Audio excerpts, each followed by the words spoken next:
It's the final unit. Do-do-do. Do-do-do-do. Do-do-do. Do-do-do-do-do.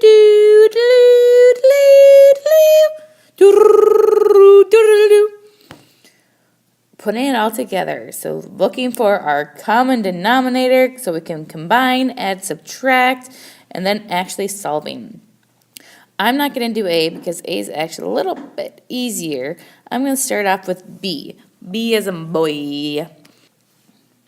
So first we want to look at my common denominator, my lowest common multiple for all three of these. So I'm going to factor. Really, I only have to factor this first one.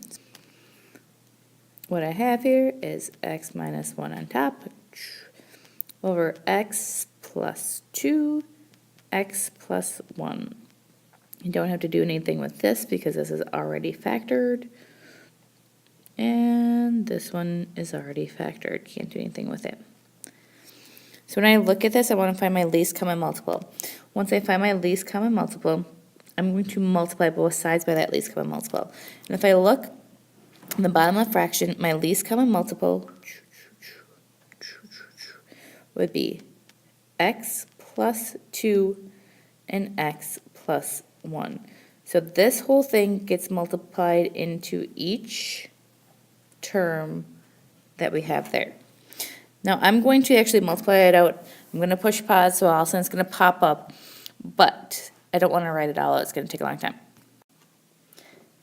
So right now what I have is this right here is my least common multiple. Right here my least common multiple, I multiply by this first term. My least common multiple is right here, multiplied by my second term. And my least common multiple is right here.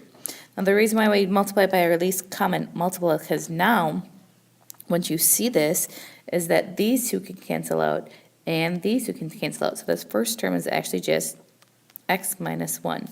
The second one, these two can cancel out, so it would be plus. I have my 2x and then x plus 1 on top. And here, these two can cancel out. So now I'm not dealing with any sort of fractions at all, which is nice. So now I'm going to actually start to FOIL, so it can combine like terms. So I have x minus 1 here, plus I distribute this 2x to both, so this would be 2x squared plus 2x is equal to, I have to FOIL first. Outside, sorry, that's a negative 1x inside, and last. Combine my like terms on each side, so this would be 2x squared.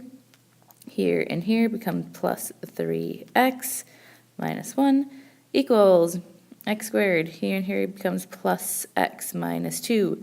I move everything over, so I'm going to subtract that x squared, subtract the x, and add 2. 2x squared plus 2x plus 1. And by 2, I meant 1 right here, 1x squared equals 0. Now I can factor. So I have x plus 1, x plus 1. Because they multiply to get positive 1, add to get 2, so I actually have the same answer, so x is equal to negative 1. So you set each one of these equal to 0, and subtract the 1, you get x is equal to negative 1. And that is your only answer for this one. And we'll do C. C is a little bit easier. Now if I gave you a number and I said x over 5 is equal to 3 over 5. Well, you know because of these bottom, they are already the same. The top have to be the same. That's why this one's a little bit easier because the fact that denominators are already the same. So I could multiply by x plus 2 on both sides because that's my least common multiple. Or I could just say, hey, I'm smarter than you, equation, and I can set the top equal to each other because the denominators are the same. Now I don't want to get my x squared to be negative, so I'm going to subtract over this x and over the 1. So 0 is equal to x squared plus 1x minus 2. So I can factor that, and I get x minus 2 plus 2, x minus 1.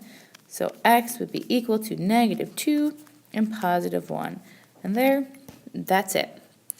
That's all she wrote if she was writing a book. You have a great grand, wonderful time of the day that you are living right now.